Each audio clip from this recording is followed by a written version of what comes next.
여러분 안녕하세요. 양희용입니다. 오늘은 K5랑 소나타가 좀 살만한 자동차인지에 대해서 좀 얘기를 해보려고 합니다.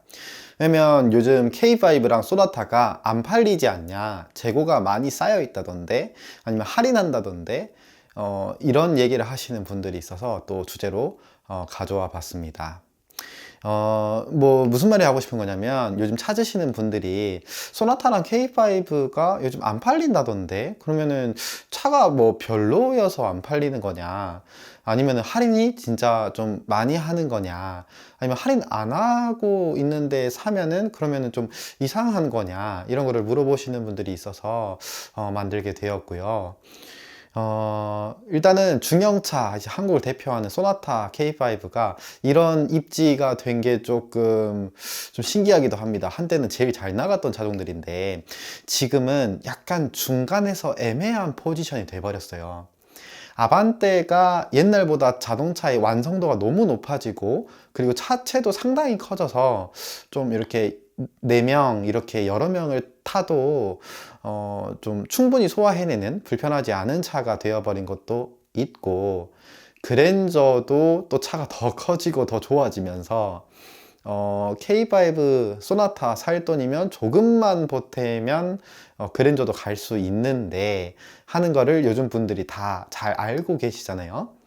그래서 약간 그럴 바엔 아반떼, 그럴 바엔 그랜저가 돼버리는, 자꾸 이상한 포지션이 되는 소나타가 어쩌다 이제 이렇게 된 건지, 그러면은 진짜로 그럴 바엔 아반떼 그랜저를 사는 게 나은 건지, 진짜 좀 어떤 매력적인 부분, 가격 대비의 어떤 메리트, 이런 거 위주로 한번 안내를 드리도록 하겠습니다. 일단 그런 중형차 소나타 살 바엔 아반떼 사신다고 하시는 분들이 있어요. 근데 그거는 언제에 맞는 말로 성립이 되는 거냐? 일단 아반떼는 아무리 그래도 가성비를 위주로 만든 차예요. 그러니까 경차 빼면 제일 저렴한 차로 들어가는 게 이제 아반떼가 된단 말이죠. 근데 이게 옛날보다 차체는 상당히 많이 길어지고 커졌어요. 그래서 실제로 운행해보면 예전보다는 그래도 고속 건전성이나 이런 게 좀 좋아졌고, 하지만 그래도 가성비 차라서 승차감이나 어떤 고속 안정성이 좋아졌다 하더라도 여전히 그 차급이 더 높은 중형차, 준대형차에 대해서는 좀 부족합니다. 고속에서 좀 안정성이나 풍절음이나 어떤 요철을 처리하는, 그 아래 이제 있던 이렇게 도로가 이제 좋지 않을 때 그걸 처리하는 능력이나 이게 그래도 부족해요. 이게 뭐 잘 못 만들었다 한다기보다는 차급에서 이제 올 수밖에 없는 거, 그리고 가성비를 좋게 하려다 보니까 뭐 토션빔이나 이렇게 원가 절감을 할 수밖에 없는 부분에서 어떤 오는 자연스러운 거거든요. 근데 그 차급에서는 물론 아반떼가 제일 잘하는 게 맞지만, 그래도 중형차보다는 부족한 점이 있어요. 그래서 무슨 말이 하고 싶은 거냐, 아반떼는 가성비를 극단적으로 추구하기 위해서 불편함을 안고 가는 차예요. 그러니까 뭐 사회 초년생이라던가 아니면 진짜로 자동차에 비용을 쓸 수 없는 상황일 때 아반떼를 구매하시게 되고, 그리고 아반떼는 그러면은 딱 탔을 때 이걸 내가 평생 타겠구나 하는 차보다는 어느 정도 포기할 거 포기하고 타는 차이기 때문에 추후에 차를 바꿀 거를 염두에 두고 사는 경우가 많아요. 내가 이걸 10년, 20년 타겠다 하고 구매하시는 거는 조금 거리가 있단 말이죠. 근데 반면에 소나타나 K5 정도 되면은 부족한 게 없어요. 사실 기능상으로는 그랜저랑 비교해도 크게 체감이 될 만한 건 아니거든요. 어, 그래서 좀 K5나 소나타 정도가 되면 차를 바꿀 명분은 사실 없어요. 그냥 내가 바꾸고 싶어서 바꾸는 거지 불편함이 없단 말이죠. 뭐가 안 돼서, 뭐가 불편해서 바꾼다, 이게 잘 성립이 안 돼요. 그냥 질리고 바꾸고 싶어서 바꾸는 거예요. 그 정도로 불편한 것도 없고, 승차감이나 안정감이나 특히 고속주행 안정감, 이거는 옛날에 비해서 진짜 좋아졌고, 아반떼랑은 차이가 극명하게 나요. 누가 타도 그냥 어떤 짧은 시간 안에 두 차를 이렇게 번갈아 가면서 탈 수 있게 해주면은 아반떼랑 어떤 소나타급의 고속주행 안정성이나 어떤 동승자로서의 그 느끼는 편안함은 차이가 많이 납니다. 보통 사람들도 8, 90% 이상은 이 차이를 구별해낼 수 있다라고 할 수 있을 정도 차이가 많이 나는데, 근데 그러면 소나타랑 그랜저는 승차감에서 차이가 많이 나나요? 이렇게 물어봤을 때 저는 차이가 많이, 그러니까 엄청 체감해내기는 어렵다고 봅니다. 물론 그랜저가 더 좋긴 하지만 이게 체감이 되냐 하면은 좀 어렵습니다. 보통 사람들은 한 10%에서 20%만 차이를 좀 이렇게 알아낼 수 있지 않을까 싶거든요. 이게 대표적인 예가 있어요. 저희 한국인들은 대부분 다 소나타와 그랜저를 타봤습니다. 택시가 다 이 두 개 차종, 뭐 소나타 K5 그랜저 뭐 이런 차종들로 택시를 대부분 운행하고 있기 때문에 그런 건데, 그러면 여기서 이제 물어볼 수 있는 거죠. 택시를 탔어요. 요즘은 다 카카오로 타서 이제 차종이나 이런 거 확인할 수 있긴 하지만, 이런 걸 확인 안 하고 탔다고 했을 때 내가 뒷자리에 앉아 있는데 오늘은 소나타가 왔네. 오늘은 그랜저가 왔구나. 그랜저라서 확실히 이런 거는 많이 다르네 하고 체감하시나요? 저도 온갖 차를 다 타봤지만 그게 그렇게 예민하게 반응되진 않습니다. 그랜저 타면 저야 사실 구별은 하죠. 그랜저가 더 좋은 것도 알고 어떤 안에 특징이 얼마나 다른지도 알고 있으니까. 근데 그렇게 크게 체감 안 된다는 말입니다. 그러니까 아반떼에서 소나타로 넘어왔을 때는 50점이 플러스 됐다 하는 느낌이라면, 소나타에서 그랜저를 넘어갔을 때는 10점 플러스 됐다 이런 느낌이기 때문에 체감하기가 어렵다. 그러면 그랜저는 왜 선택하냐? 고급감이죠. 아무래도 고급차니까 어떤 고급스러움을 강조한 것들이 소나타보다 많아요. 소나타는 충분함이라면 그랜저는 좀 고급감인 거고, 아무래도 사회적인 지위나 보여지는 것들도 그래도 조금 다르고요.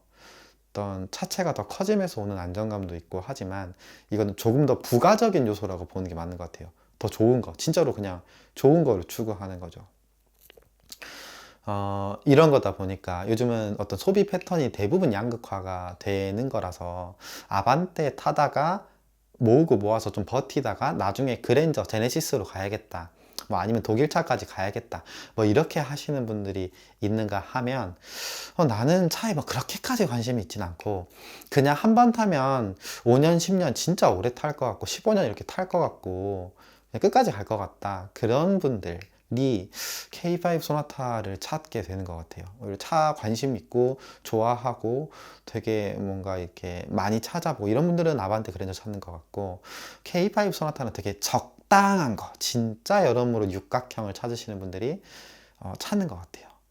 또, 네, 왜 요즘 좀 안 팔리냐 하면은, 특히나 이제 같은 예산으로 살 수 있는 차가 스포티지가 있어요. SUV 중에서는. 근데 얘는 막 대기가 4, 5개월 걸려 이런 경우도 흔하거든요. 어떤 공간 활용성이죠. 짐을 싣거나 실내 공간 활용성으로 따지면 또 스포티지가 같은 예산으로 살 수 있는 차인데 좀 더 좋단 말이에요. 이래서 여러모로 좀 외면을 받는 게 아닌가. 근데 이런저런 이유로 선택을 좀 덜 받는 포지션에 있기 때문에 실제 구매했을 때의 체감가는 지금 좀 낮아지긴 했어요. 실제로 뭐 100, 200씩, 150씩 할인하는 차들도 좀 있고, 물론 그런 차들은 생산된 지 뭐 3개월 이상 지났다거나 이런 어떤 페널티가 조금씩은 달려있기는 하지만, 이런 게 있고, 또 뭐 장기 렌트로 진행한다고 했을 때는 이렇게 빨리빨리 출고할 수 있게 즉시 출고차 이렇게 재고를 확보해 놓잖아요. 근데 소나타나 이런 차들을 확보해 놨다가 안 팔려서 좀 오래된 차들이 있어요. 보통 6개월쯤 지나면 캐피탈들이 좀 털어내려고 할인을 많이 하거든요. 이런 차들을 노려도 실구매가가 많이 낮죠. 그러니까 그냥 불편한 것만 없으면 되고, 뭐 어떤 승차감이나 이런 건 충분히 내가 감각하는 편이고 잘 느껴지는 사람이고, 또 편의 옵션이 뭐 그렇게까지 많을 필요는 없고, 뭐 이런 분들이 K5나 소나타 사면 좀 만족스럽게 오래 타지 않을까 하는 생각이 좀 듭니다. 아니면 그런 경우도 있어요. 그랜저를 사려고 하시는 분한테 소나타를 권유하는 경우는 없는데, 아반떼를 구매하시려고 하는데 대부분 그러니까 주행하시는 패턴이 항상 고속도로만 다니시는 분들이 있어요. 근데 아반떼 소나타가 도심에서는 그렇게 큰 차이가 안 나지만 그 둘의 차이가 가장 극명하게 갈리는 건 고속도로입니다. 고속도로, 아무래도 고속으로 다닐 때 차 차이가 좀 크고 급이 있고 하체가 좀 더 보완이 돼 있어야 안정감이 있단 말이죠. 아니면 뭐 진짜 좀 140 이상 이렇게 고속으로 달리시는 분들은 그때 풍절음이 들어오는 어떤 그게 되게 좀 차이가 많이 나요.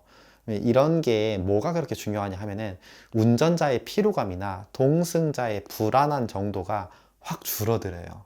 그래서 이런 것 때문에 고속도로를 되게 항상 거기 고속도로만 타는 패턴이다 하시는 분들은 약간 뭐 장기 렌트 기준으로 한 달에 4, 5만 원 더 낸다고 해도 소나타로 갔을 때 만족도가 높을 것이다 하는 거를 제가 안내를 드리기도 합니다. 사실이기도 하고요.